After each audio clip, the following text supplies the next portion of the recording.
Nagbibiruan at nagtatawanan pa ang mga tao sa Facebook Live na ito sa isang salon sa Camiguin.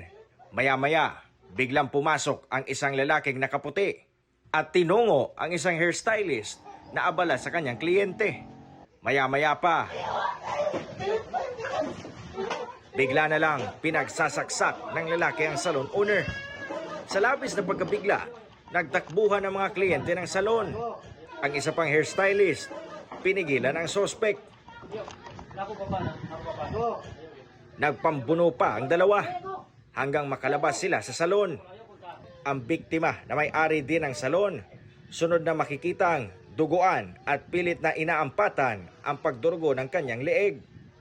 Dali-daling nag-report ang mga residente sa Mambahaw PNP na nagresulta sa pagka-aresto ng sospek.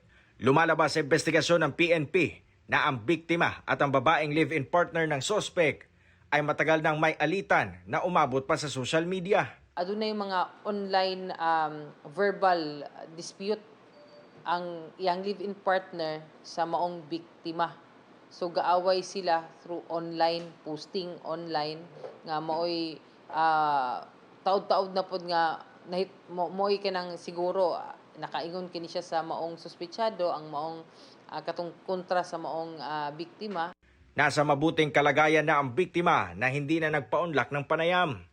Wala pang pahayag ang sospek pero umamin na ito sa PNP na nakainom siya noong nangyari ang krimen. Magpasaka og kasong frustrated murder ang maong biktima kabahin niining insidente ug he will be inquest no sa ato ang piskalya.